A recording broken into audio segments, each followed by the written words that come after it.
¿Qué tal, doctorazos?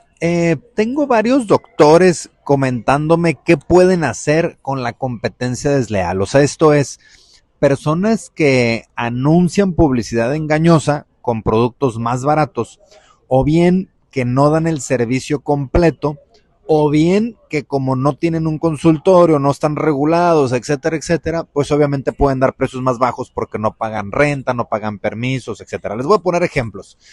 La típica cosmetóloga que trabaja desde su casa e inyecta botox, inyecta labios, etcétera, etcétera, pues como trabaja desde su casa, no paga renta y obviamente compra los productos sin factura, etcétera, etcétera, y entonces pues podrá dar un servicio más económico.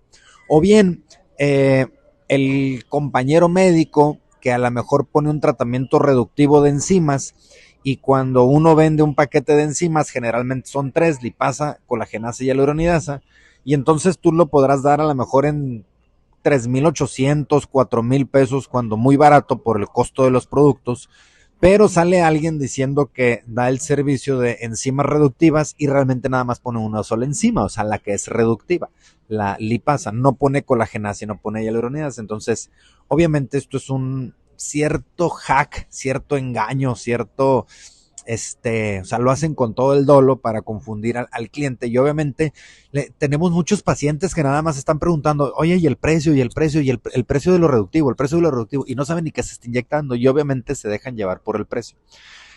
Esto realmente la única manera que yo he visto que lo puedes combatir es teniendo muy informado a tu cliente. O sea, el cliente, por ejemplo, aquí la empresa que yo represento, que es Moldearte, el cliente de Moldearte es un cliente o un paciente muy informado. O sea, ese paciente realmente ve nuestros videos, ese paciente se informa con muchos otros médicos, no nada más con nosotros. Además, ese paciente pregunta mucho antes de aplicarse un tratamiento. Además, ese paciente, por ejemplo, te exige que le abras los productos delante de él, te pregunta cuántas unidades, te pregunta cuántos mililitros. O sea, si es un paciente muy interesado en su salud, de tal manera que nosotros como negocio provocamos también que el paciente lo esté haciendo y además empoderas a tu cliente que él tiene el derecho a pedir que se le hable el producto delante de él, que pida la cédula profesional del médico, etcétera, etcétera. Entonces, cuando tú realmente tienes esa comunicación con tu cliente, esa comunicación con tu paciente, pues tu paciente te va a ser fiel, te va a ser leal y va a ser muy difícil que se vaya a otro lado. Y en cuanto se vaya a otro lado, va a empezar, o sea, es un paciente que es muy, muy visual, entonces va a empezar a ver cómo lo tratan, cómo abren los productos, si los abren, si ya llega con el botox cargado en las jeringas, si, de dónde sacan el ácido hialurónico, si no son biopolímeros, etcétera, etcétera. Entonces,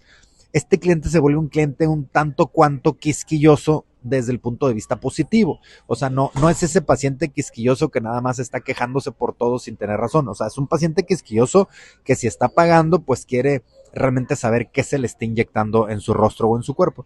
Entonces, yo creo que la única manera que tú tienes como doctor para contrarrestar o combatir a la competencia desleal no es bajando tus precios. O sea, tú debes de tener unos precios de antemano competitivos porque tienes que comprarle volumen a tus proveedores, pero no bajando la calidad de tus productos e informando mucho lo que tú vendes. Si tú realmente vendes un producto o un servicio de muy alto valor, tienes que transmitirlo para que tu cliente sepa que ese tratamiento es de alto valor.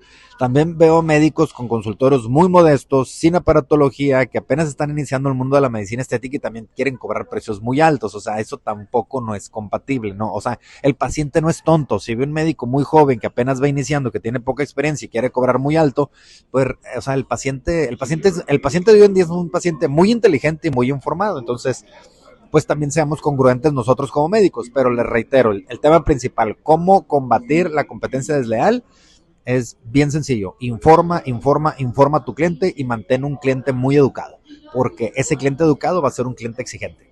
Muchas gracias, que tengas excelente día, doctorazo.